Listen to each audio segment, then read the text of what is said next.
So then we have another little story from the Udana. The Udana is this, again, this scripture from the Khuddaka Nikaya. And this little sutta is called The World. It's the third chapter of the Udana, sutta number 10. And it goes as follows. So I have heard, at one time when he was first awakened, the Buddha was staying at Uruvela at the root of the Bodhi tree, the tree of awakening, on the bank of the Niranjara river. There the Buddha sat cross-legged for 7 days without moving, experiencing the bliss of freedom. This is the same, exactly the same thing we saw before, but this is a translation by Bhante Sudatta, so it's a little bit different. But then the following, the rest is a bit different.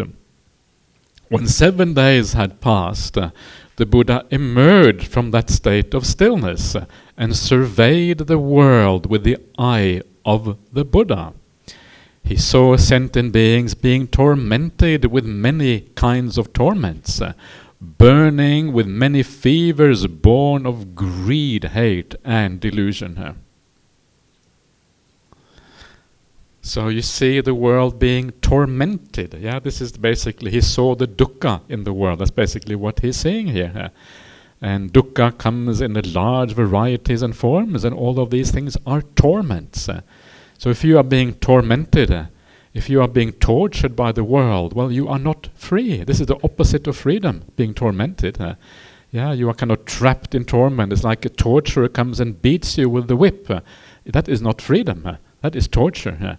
And we are voluntarily moving around, being tormented by whips.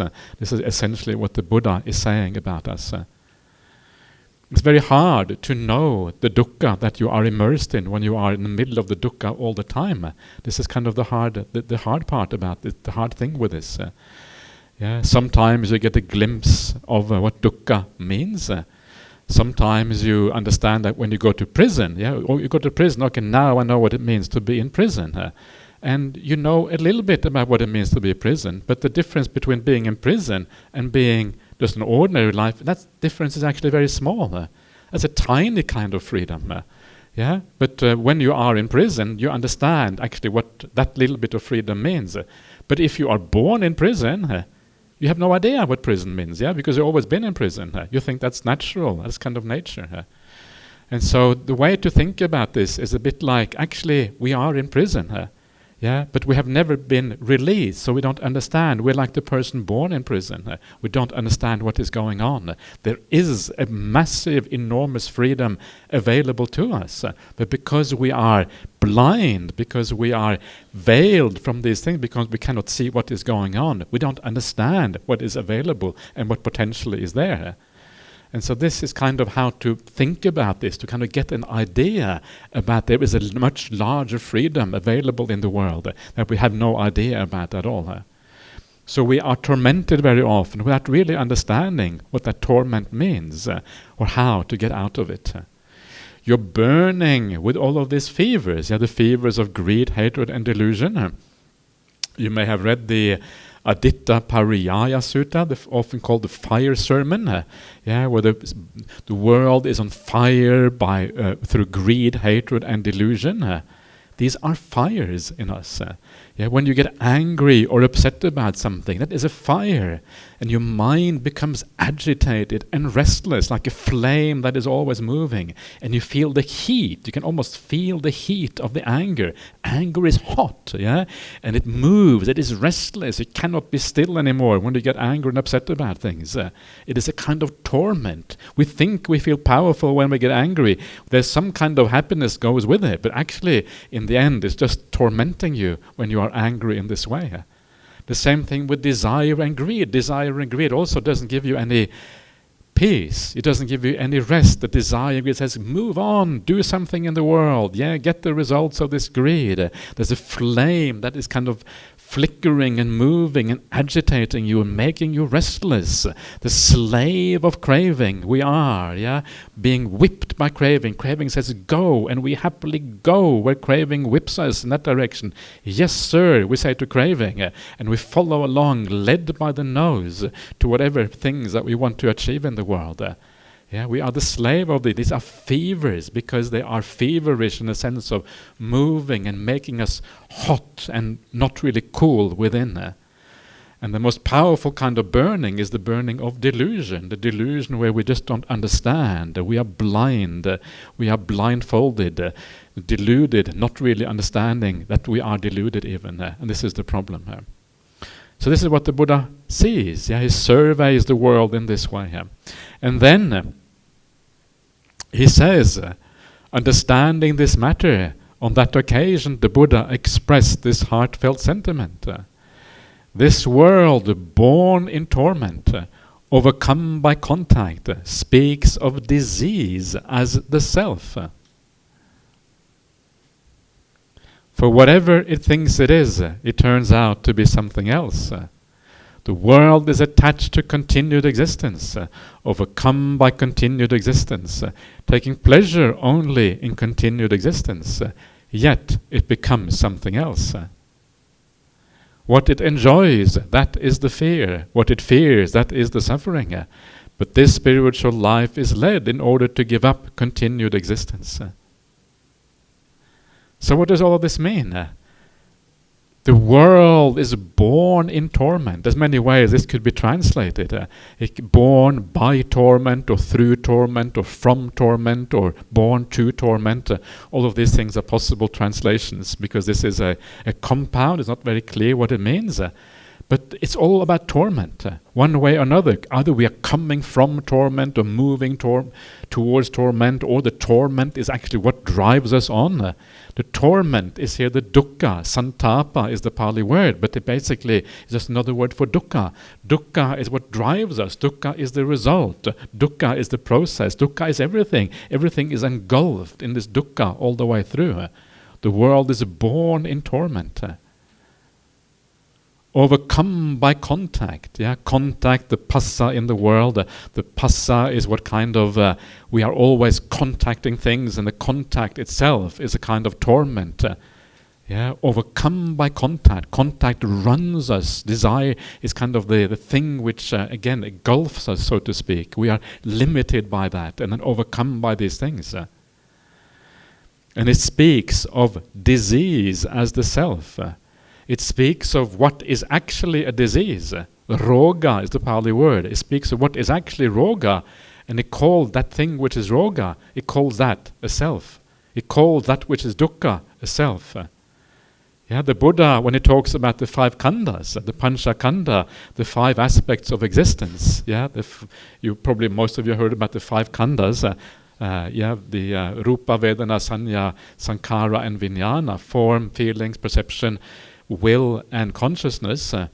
When we talk about the various aspects of who we are as human beings, that is where we find the self. But the Buddha says these things are actually a disease. These are dukkha.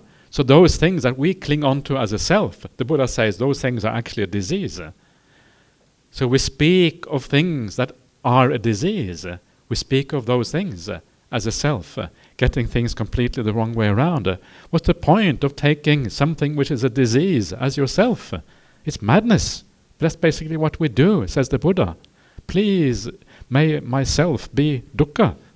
That's kind of what we are saying. That is not a wise thing to do. If you want to be happy, you're never going to find happiness that way if you take that which is dukkha to be yourself. So this is the Buddha surveying the world, seeing beings, seeing this terrible state of the world. This is like lack of freedom. This is the anti-freedom. We are binding ourselves by taking dukkha as a self. That is, talk about binding yourself, talk about being fettered, right? This is me. Actually, it is not you at all. It's just dukkha. Oh, really? Okay, well, I better let go then. This is kind of the problem. It's a very profound problem. We are binding ourselves in this way. For whatever it thinks it is, it turns out, or for whatever you think it is, it turns out to be something else. Whatever you think the khandhas are, they turn out to be something else. Whatever you think enlightenment is, it turns out to be something else. This is one of those beautiful phrases in the suttas. You find it also in the Sappurisa Sutta, Majjhima Nikaya 113, where you go through the various jhanas, and then the Buddha says, for whatever you think it is, it turns out to be something else. You take these things to be me. You take them to be mine, but actually they're not me and mine. Whatever you think it is, it's something else. It is what it is. It's just nature. It is just phenomena arising through cause and conditions that ultimately turn out to be dukkha. That's what it really is. It's very profound, really super duper profound. But we misunderstand the world. We think it is one way. It turns out to be something else. The world is attached to continued existence, or if you like, it is attached to existence. We want to exist. We want to carry on into the future. We are overcome by continued existence. This rules our mind. The idea that we want to exist rules our mind to the extent that we, many of the things that we do in our life are conditioned by this desire to exist. This rules over us in a certain way. Not only do we want to exist, but we want to exist in particular ways. This is a bhavatana. We want to be particular kind of people, particular kind of, we want to, this is what the sense of self is about, the idea of being a certain kind of person. We are ruled by these things. These things run our lives for us. Taking pleasure in that existence, enjoying it, rejoicing it. What are we actually rejoicing in? Dukkha. This is the weird thing. Taking pleasure in dukkha, that's really what it means. Yet it becomes something else. So we want to be all of these things. We have this idea, this is what I want to be, this is what I want to become. And actually you end up becoming something else instead. This is kind of the problem with all of this. And so this is why it is so problematic. We think we will be one thing. Actually, you will be something else. What it enjoys, that is the fear. What we enjoy, abhiramati or something like that, that is dangerous. Bhaya is the Pali word here. Those things we enjoy in the world, they're actually dangerous. They lead to more dukkha, they lead down the garden path, they lead in the wrong direction. Remember the Buddha here was reviewing the world, seeing what is happening to beings, seeing how they kind of misconstrue what is actually going on. We are enjoying dukkha. We are enjoying what is dangerous. We are enjoying things that will lead to even more problems in the future. That is what the Buddha is saying here. What it fears, that is suffering, it is dangerous. Why? Because it is suffering. But the spiritual life is led in order to give up that continued existence. That is what the spiritual life ultimately is about. Ending of existence. No more carrying on in this way. That is kind of what the purpose of this life is. That is profound. It's really, really profound. How can you want to end up continued existence? It's like we understand it theoretically, that this is what the Dhamma is about.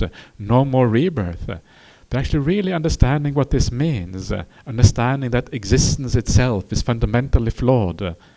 This is something very, very profound with this. And it's very hard to really understand how this can even be. And the only way you can understand this is by giving up the sense of self. Because the sense of self gives you a vested interest in existence. As long as there is a sense of self, you will want to exist in one way or another. Or you may want to be annihilated. But both are wrong. So, then the Buddha says of the ascetics and Brahmins who say that through continued existence, one is freed from continued existence.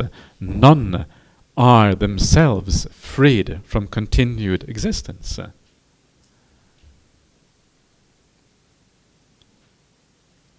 So if you think that continued existence will free you, and so, part of that might be the eternalist view, the view that you will live on forever and after, according to the Vedic religion of the time. When you die, yay, I become unified with Brahman, the universe and everything. I become the universe, happy forever after. Those who think like that, says the Buddha, actually they are not freed. They don't know what they're talking about. That's basically what the Buddha is saying here. Of the ascetics and Brahmins who say through annihilation of existence one escapes from continued existence, none of them have escaped from continued existence, I say. So those people who have these kind of views of eternalism or annihilationism, well, all of those have not actually escaped. And because they haven't escaped, it means that they don't know what they're talking about. So the Buddha is kind of looking at the world, saying that, what he has discovered is kind of unique. This is kind of the power of the teaching of the Buddha, that it is kind of a radical innovation in the world of spirituality, that the Buddha has seen something that is very, very different from everyone else. For this suffering originates dependent on all attachment. With the ending of all grasping, there is no origination of suffering. Just look at this world, mired in all sorts of ignorance, being in love with being, are not released from continued existence. Mired in all sorts of existence, beings in love with being are not released from continued existence. Because you love being, you are not released from existence, because being and existence is basically the same thing. So if you love existence, how can you be released from existence? That's impossible. Whatever states of continued existence there are, everywhere, all over, all are impermanent, suffering, and perishable. One who sees truly like this with right wisdom gives up craving for continued existence, while not looking forward to the ending of existence. Extinguishment comes from the ending of all cravings, fading away and cessation with nothing left over. There is no further existence for that mendicant extinguished without grasping. Victorious in battle, such a one has defeated Mara. They've gone beyond all states of existence. So, not sure why I chose this sutta, because it's full of kind of really profound stuff. It's enough for people just to walk out. I'm glad no one walked out while I was saying that, because they go, not sure what I'm doing here.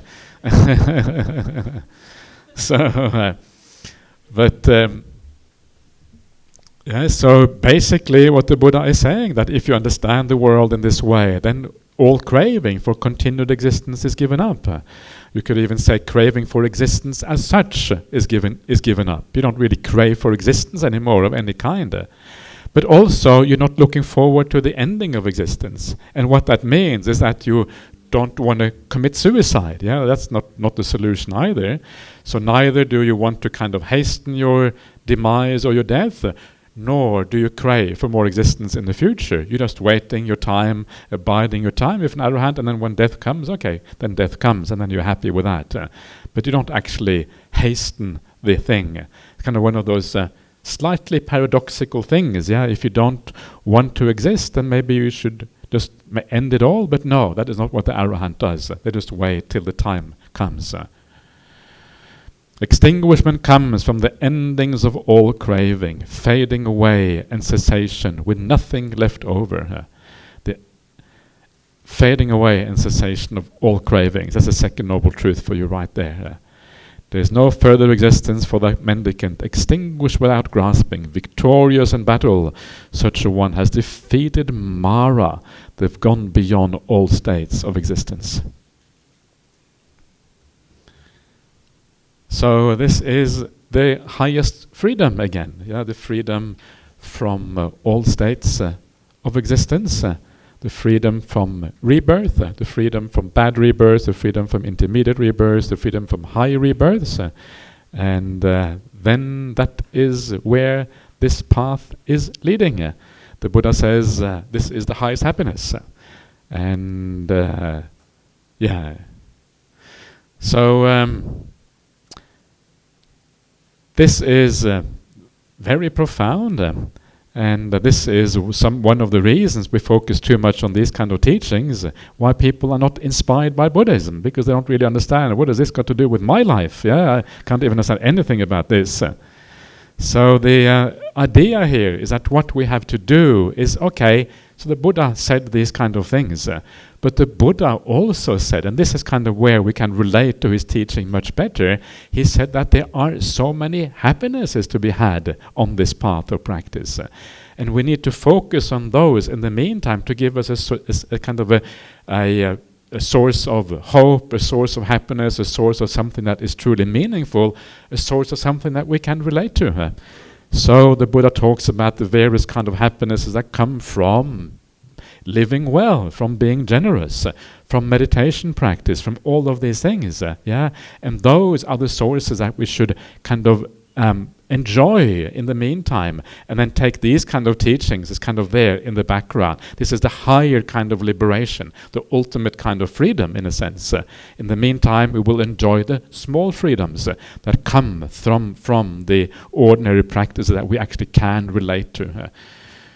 And this is one of those kind of, to me, one of those beautiful things that we will have a look at later on, is the idea that happiness is such an important part of the Buddhist path, such an important part of meditation practice. Once you start to understand that, that is actually the thing that makes the path so attractive and so beautiful, that there is so many positive things to be seen on this particular path.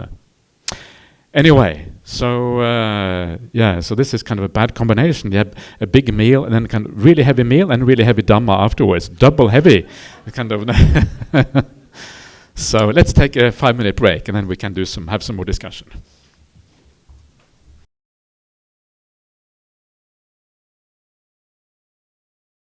Okay, everyone.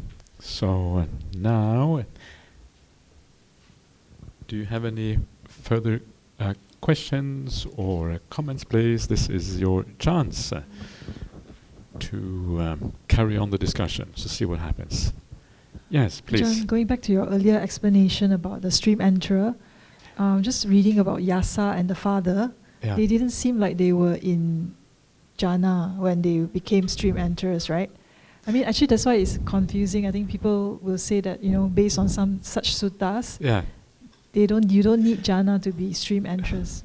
But then, based on your explanation just now, you do. So the thing here is that first of all, that explanation may include samadhi, because remember, it includes the danger of sensual pleasures. It also includes the benefits of renunciation, and the benefits of renunciation. Well, that is samadhi. That's what samadhi is. It's a benefit of renunciation. It happens through renouncing.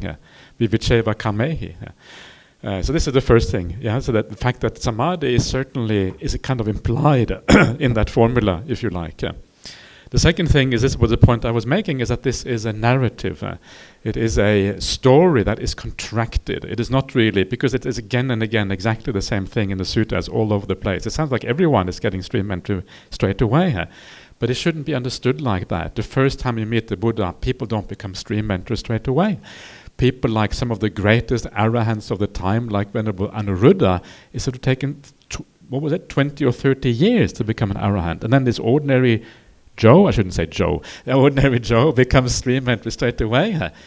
So this needs to be understood as a narrative, not as what actually happened on that spot. It is a contracted version of reality. It is not actually the real thing. So if you want to understand the Dhamma, what you have to do is you have to go to how the Buddha explains the Dhamma. And one of the things that the Buddha says, and this is what you find in something called the dependent liberation sequence. The dependent liberation sequence shows you how liberation comes about. This is a very important teaching of the Buddha. Why do I say it's important? Because it occurs everywhere. That's how you know something is important. It occurs everywhere. It occurs in the 7 factors of awakening. It occurs in what is called the dependent liberation sequence. It occurs in the anapanasati sequence. All of these things basically show you the same kind of sequence. And what they show you is that the cause, the condition required for seeing things according to reality, yata bhuta anadasana, seeing things stream entry is a kind of seeing things according to reality. That's what stream entry is. You see things according to reality, then you become a stream entry. So if it is a condition for seeing things according to reality, it's also a condition for stream entry. What is that? It's samadhi. That is the condition.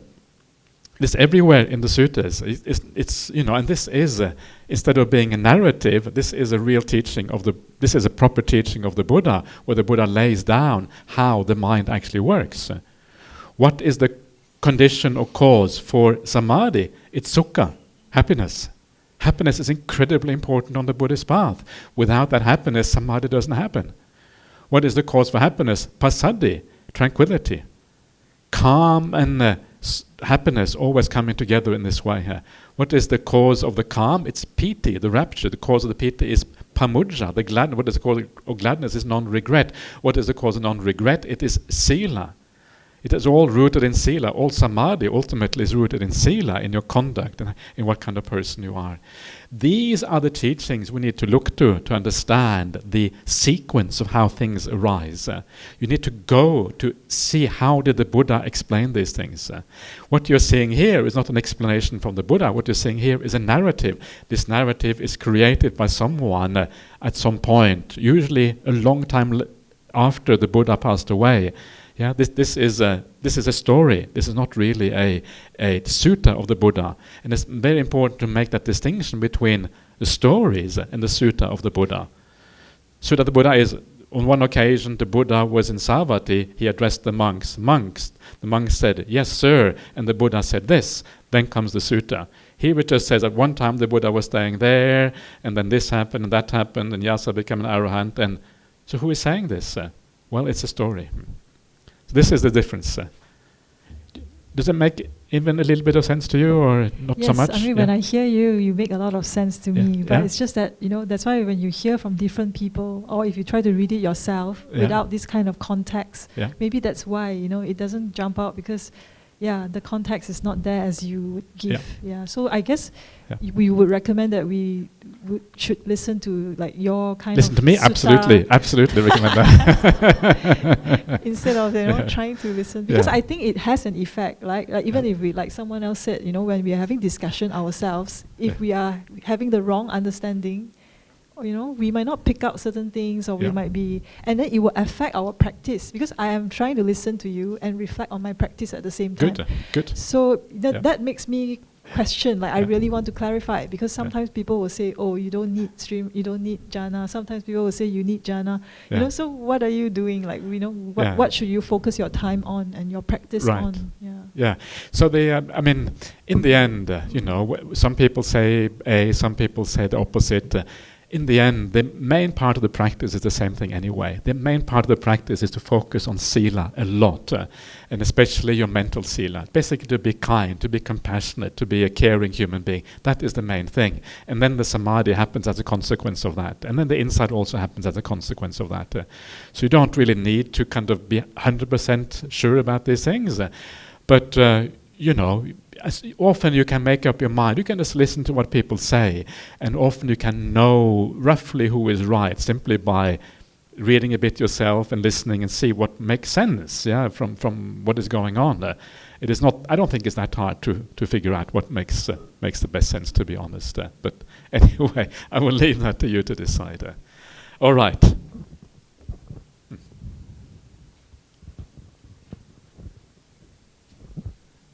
Good afternoon, Ajahn. Good afternoon. I was reflecting on this passage. Extinguishment comes from the ending of all cravings, fading away, and cessation with nothing left over. And I understand that this is where, this is how we can extinguish or eliminate suffering in order for us to achieve enlightenment. But I wanted to ask, as a lay person, can I still be happy? Can I still be happy if I want or crave for, human things like wealth, comfort, good experiences, travel to new places, enjoy good food? Can you be happy? Can I be happy? Can I still have all that? But happiness comes in many degrees, right? So it depends on what you mean by happy. So you can still have more or less happiness, but if you want the highest happiness, then you do things gradually. Don't try to Don't force things. Don't try to give up things that you're not ready for. Yeah. So if you still enjoy traveling, travel. Yeah. Ajahn Brahm tells me that Ajahn Brahm just told a story.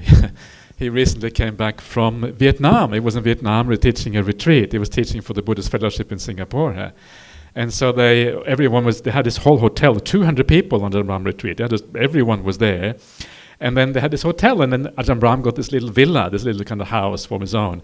And on the top floor in the villa was this beautiful room with beautiful views over the beach and palm trees and the ocean in the distance. Wow, so beautiful. Ajahn Brahm said, this is no good. Go downstairs. Downstairs was a room. Look out the window. There was a wall outside the window. You could see nothing. This is best. Yeah, that's where Ajahn Brahm stayed. He didn't want to see any views, didn't want to see anything. And this is like someone who understands where happiness is to be found. Yeah, those views, they are a view. That's nice. You're seeing something with the eye, but actually, it is not that interesting. It doesn't really give rise to any profound happiness. Down the bottom, there's nothing to see. You can go inwards, and you can find the real happiness within. Yeah, this is kind of the point. So it's a matter of priorities. It's a matter of understanding where real happiness is to be found. But in the meantime, because you may not have access to that other happiness, then enjoy the ordinary happinesses of the world. Yeah, enjoy that, but enjoy them in a good way. Enjoy them with kindness. Enjoy them with compassion. Enjoy them with generosity. Enjoy them with all of these beautiful qualities. And then you will actually enjoy those things in the world more as well, because you enjoy them in the right way. At the same time, you're building up the qualities that will enable you to also enjoy the more profound happinesses in the future. You're building up the causes for samadhi and meditation in the future. Be incredibly kind, like super duper kind. Never have an angry thought. Yeah, always be compassionate. Always be kind. Always understand that everyone in the world is suffering. Everyone has problems. Everyone deserves kindness. Never be angry with yourself. Be kind to yourself as well. This is kind of what we need to do. If you are able to take kindness to that kind of level, and that's kind of the level you almost need to take it to, then samadhi starts to become accessible to you. Yeah. So yes, enjoy the traveling. Enjoy. What else did you say? Food. Okay, enjoy the food. Yeah, enjoy the coffee, whatever it is, and then you'll be you. So just I think sometimes people misunderstand. They think that they have to give up all the sensuality first, and then kind of the meditation will happen. But they go hand in hand. If you go too fast in one way, all you experience is dukkha and no sukha, and your life becomes completely miserable. So you need to build up. Give up and build up alternative happiness. The two things coming together, then you find the nice middle path. Yeah. Okay. Anyone else?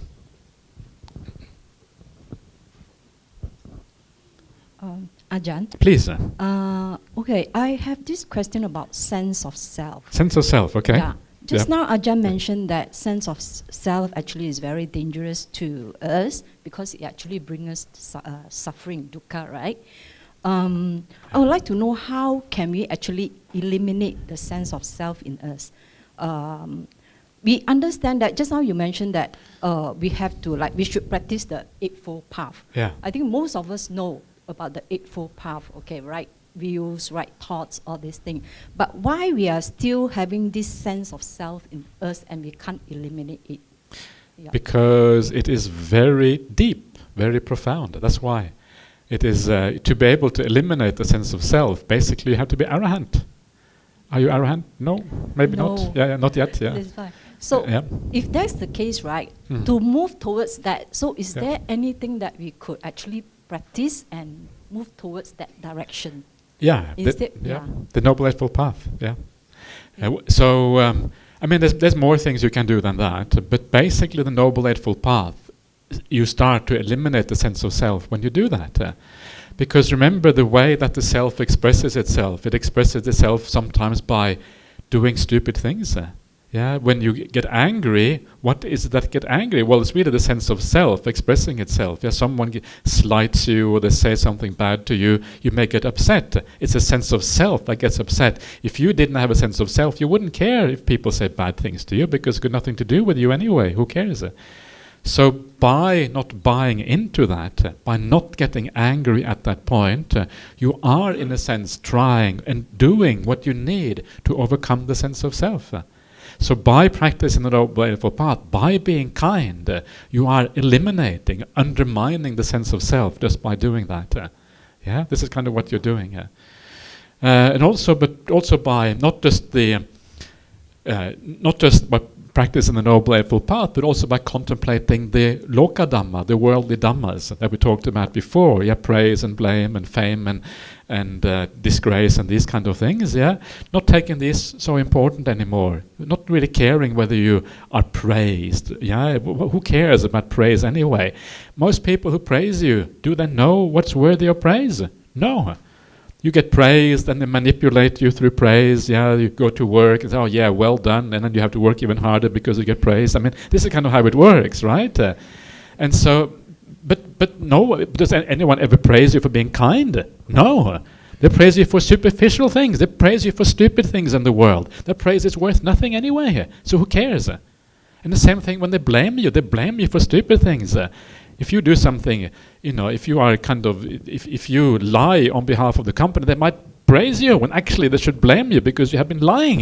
Yeah. So this is kind of how the world gets things upside down. So most of the world have no idea whether you should be blamed or praised. Stop being happy when people praise you. Be miserable when people praise you. No, don't do that. Listen, what matters more than praise and blame is who it is that praises you. If Ajahn Brahm praises you, well done, then you're on the right track. Yeah. Ajahn Brahm doesn't praise very much. He doesn't usually praise you. He's just kind to you. He doesn't say very much. But does the Buddha praise you? If you read the suttas and you think, yeah, this is what the Buddha is saying, that's kind of the Buddha praising you because you're following those teachings. So you put that to one side, and a lot of ego goes out with that at the same time. By reflecting in the wise way, by reflecting that the world generally doesn't really understand, and if you allow yourself to be trapped by that world through praise and blame, through fame and obscurity and these kind of things, you're just being silly because you're buying into the same delusion that everyone else in the world has. Why do you want to buy into that delusion? It just traps you. It's more entrapment instead of being freedom, instead of being released from all these things. You're held into place by the way the world works.